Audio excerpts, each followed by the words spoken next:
take this front clip off of this GMC Sierra 2500 2002. I just did the video on the pan seal on this and a sending unit that I did at the same time back there behind the motor, because it had 0 pounds of oil pressure on startup, and I was thinking it was just a sending unit because there wasn't really any noise, it wasn't really acting like that. But then I did the sending unit and did the pan, turned it back on, and it's still got no oil pressure, so definitely not a good thing. At this point, I did some research and found out that there is a relief valve and an O-ring that sometimes goes bad in the oil pump, which is behind that harmonic balancer there. But you can see our nice new pan seal. I hear the job can be done through the timing cover, so we're gonna give that a shot, because rather than mess with the seal I already changed, if we do it this way, at least I can change the seals on the water pump and check all my pulleys. It just sort of gives us an opportunity for maintenance. We're gonna do a timing cover gasket, new seals on the water pump, because that has to come off, and hopefully get this oil pump changed out. So I will keep you posted. At the moment, we're just popping out these little push pin clips here. I got this little pry tool, pops the top part out, and then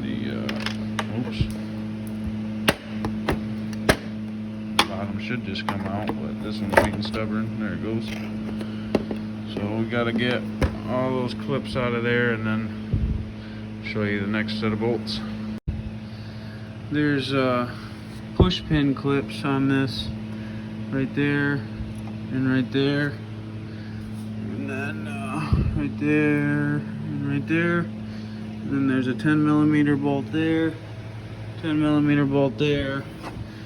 This just pulls out, that unsnaps, and then this should just come right out of there. Lots more room now. Probably gonna work on that belt next. I don't really feel like getting into draining fluids quite yet. Alright, so we're a little farther along. I figured some of this was actually gonna be easier to show you after the fact. Before I get into up here, I just wanna I'm gonna pop this plastic piece here, the air horn off, so that I can get to this fan shroud and stuff easier, and the belt's gonna have to come off, and just some steps. So you just loosen the clamp there, here, and then the mass airflow sensor has to come out, but it's got this little safety piece on the back, so you got to pop that up and then squeeze it, give it a little rock, it should come off of there. So then this piece can come out, which I probably need 2 hands, but it will just slide off this easier side first, and then pull that towards you, and it'll come off. So then on the front here, this piece over here actually comes out first. So we got the plastic clips in the top cover there off, and you can see where those were on here. And then just need a Phillips screwdriver, and on this front clip here, there's these little locks, and basically they slide on the pieces on the truck, so it'd be like this way locked, and then you turn it like that to unlock it. It's just like a quarter or a half turn. You can see there's the pieces that they go on the truck, so you just need that slot to be vertical to slide off of there. So just a little quarter turn and they stay in there. So there's one there on the bottom corner, and then same thing.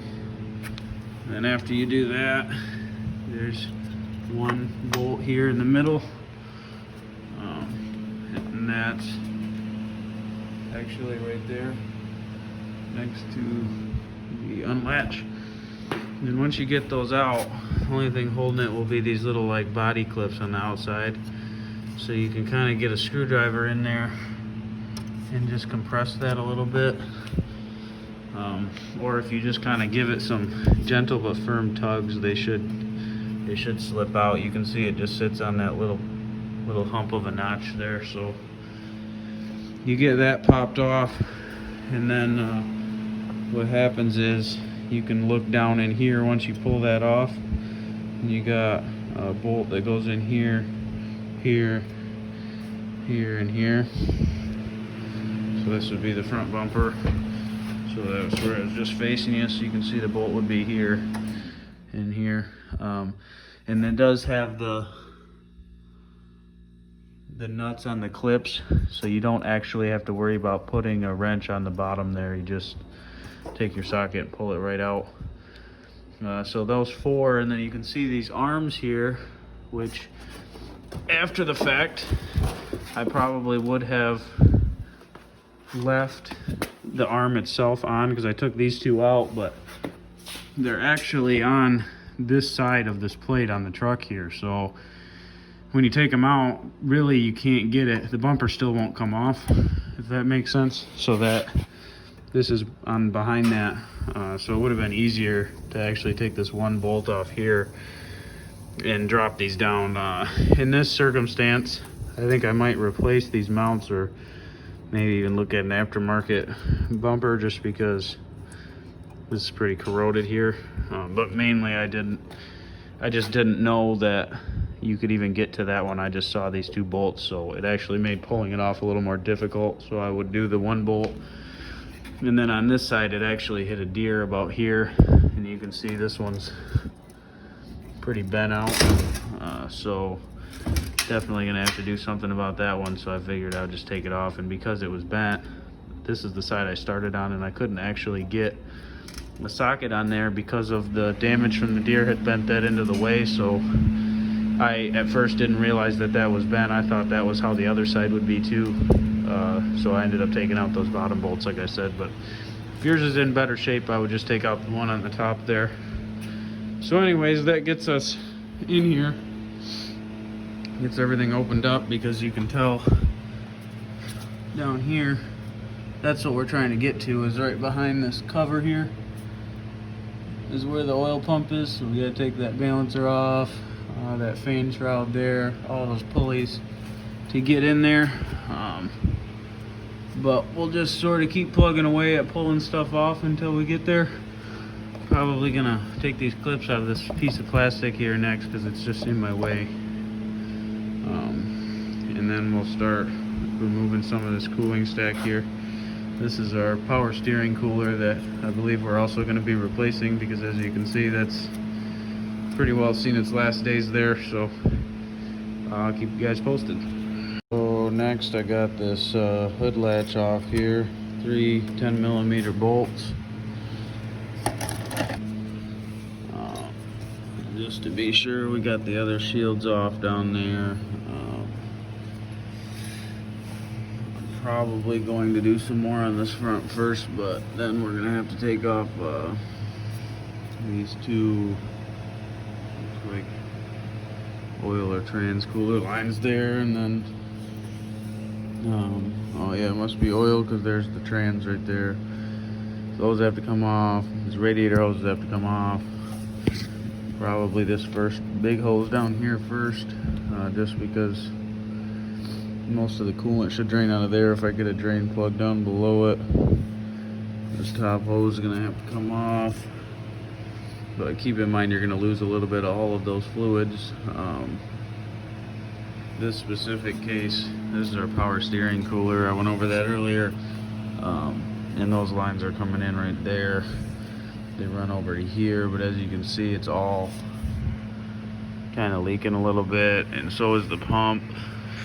Probably not going to do the pump itself, but these lines that are leaking pretty bad, I'm probably just going to do the lines and obviously the cooler. So I'm going to be less concerned about that. If I wasn't going to do those lines and lose that fluid, I would probably say just take this off and kind of let it hang over here to the side, or zip tie it to something, I really wouldn't disconnect this, being as easy to work with and small as it is.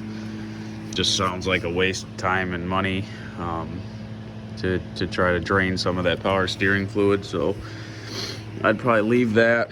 And if you're not at a shop with a vacuum machine, I would not disconnect either of these to your AC, because that's a pressurized system. The EPA is not going to be happy with you if you unhook that without knowing what you're doing. It's probably not safe.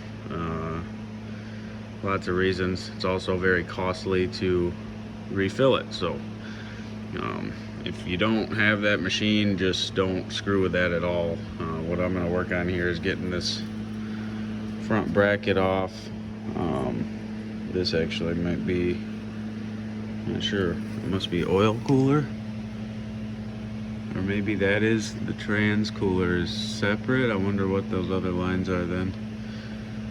Everything's got its own cooler. It's just a matter of which lines go to which one, and I'm not experienced enough in that technology to know exactly just by looking at it which is which. Like I'd have to follow the lines to each unit of the truck in order to know, but this looks like the same deal.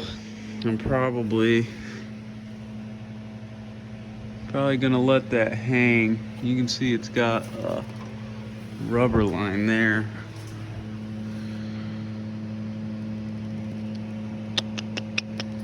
Yeah, I'm not really sure what I'm gonna do with that yet. I'll let you guys know as I figure it out. Anyways, this main condenser here is gonna have to be off to the side. We're not gonna want to pull that. This main one in the back here, this lighter silver color one, that's the actual coolant. And we'll have to drain that, so that will be able to come right out. It's really just gonna be a matter of me kind of figuring out what's what. Just so you guys realize, if I do start taking this apart, these are all 10 millimeters. So I just got the power ratchet here. I'm just taking bolts out one at a time and kind of figuring it out. This actually is the trans cooler I figured out. These rusted ones, big silver lines, those are oil. And then those are actually part of the trans cooler. Apparently it circulates two places, I guess. I'm not really sure, but it loops back into there. But anyways, I'm trying to pull this guy off here. Two 10 millimeter bolts, more of these plastic tabs. Main purpose, I was making this clip, I was just gonna say, if you don't have one of these things to do this, you're probably just gonna wanna go ahead and get one. I mean, it's like the first step, the middle step. I mean, they're just everywhere, and it's so much better than doing it with a flathead screwdriver. Not off. So there's these little plastic covers, and those just pop off and slide down. And then you can see the notches right here. There's a little clip in there. Looks like that. So you just need your little flat screwdriver here and a pry tool. So like this plastic clip here, just kind of pops it off like that. And then you can see the little clip there that I would just, you just got to pop those out and the lines just come right out. So that's how you disconnect your lines. The other thing is, I noticed this right here. There's a drain plug actually on this radiator, which is nice. A lot of the cars in the past I have seen have not had the drain plug, especially the Duramaxes. Then you got to pull a hose like right there, and I mean, yeah, that works, but it probably makes a lot bigger mess than this little hole here. So I'm gonna work something out. It looks like it's gonna want to shoot straight out, so it's not ideal, but perhaps I can hold something in front of there or something to get it to fall down into. Got a big bucket over there. So anyways, just a little update. Just working on unhooking all these lines and going from there. The coolant's probably gonna be the last one I think I tackle. So my power steering cooler is really not doing so hot. The mounting hole is completely done, so probably gonna have to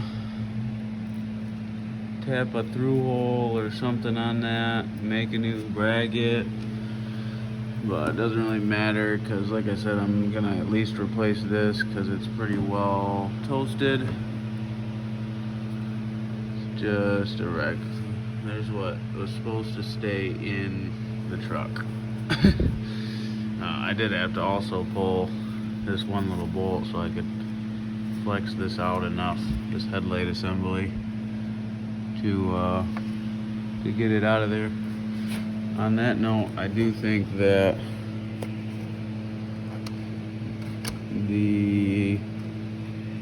well, maybe not. I was gonna say the headlight assemblies need to come out, but I don't actually think they do. If I do, I'll let you know. This stupid thing out of here. So these top bolts, the bolts actually come through from the backside, which is awfully inconvenient. I'm not sure. Perhaps you could take out the main radiator first.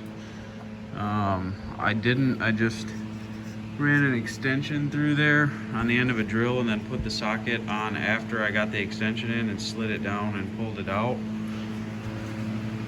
But there it is. I also had yet another bolt break off. Actually, a bolt broke off of there, and a bolt broke off right here. So, gonna have to solve that problem later. I mean, there's definitely really correct ways to go about that, but as you can tell, this is probably not the best place to be spending a whole bunch of time tapping out holes. I could drill them out and put through bolts, which also could be a pain. I may have to do that, or I may take some self-tapping metal screws and just blow new holes through here and through the bar, just right next to where those bolts broke off. I'm not really sure yet, but taking it as it comes. So I know we got to take out this headlight stuff because these lines won't swing this way to move this AC condenser over here without removing some of it. And since, like I said, I don't want to disconnect the AC, we're going to try to move those. But basically, to take them out, you got these two little pins that are locked like that. You just move it over. It might be a little rusty, but it should come out. Probably put some lube on those when we put them back in, just to keep them nice. Another thing too, every one of those these lines that I pulled off, those little clips I showed you, all these bolts, just start spraying stuff with PP Blaster before you get started, because it'll make it all easier. But anyways, so that comes like that, and it just pops out. Two little clips on the headlights here. The other one's in there.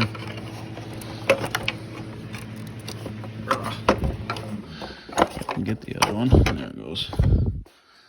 So that's the top portion of the headlight.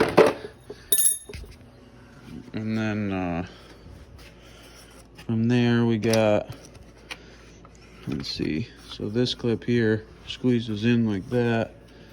This one here squeezes like this. And just pop that. This light bulb twists, pop. This one, you can see it's got this little clip. Pop that out. Same thing on this one. And that clip, turn it. And if you're keeping all these, I suggest being careful with those balls. Pull them and set them aside. You can see that mine don't look all that great.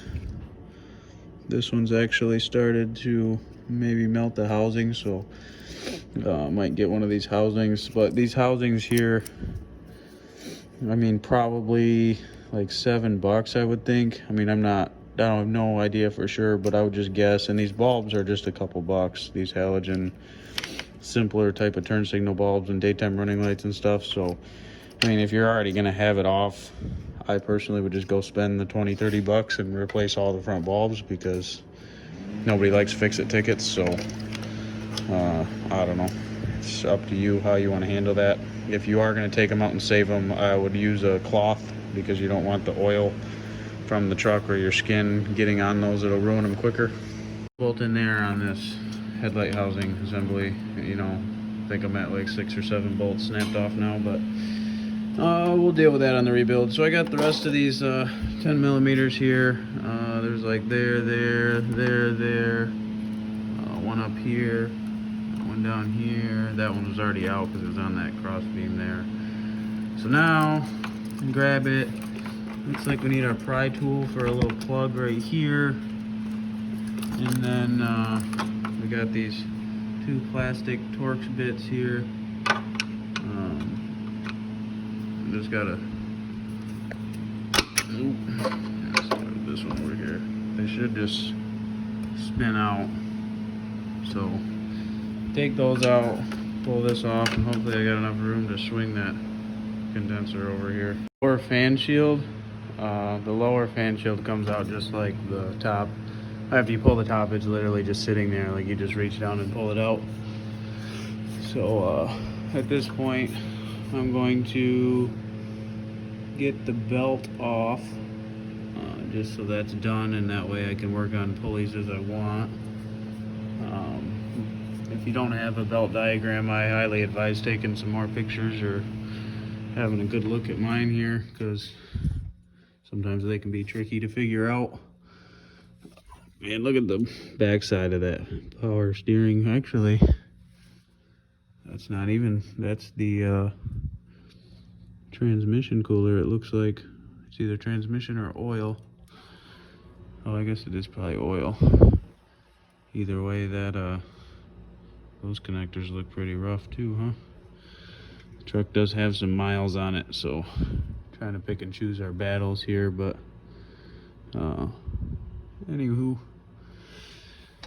just thought I'd show you. I think this here on the front of the fan, I think that's actually a temperature coil, which I found really interesting, because something people seem to keep battling with is how to engage cooling fans. And I know the newer ones are all just electronic sensors, but that looks like it has a physical coil thermometer on it maybe, and when that gets too hot, it engages the clutch. That's just an interesting thing. Those look like our actual transcooler lines down there, those rusty lines.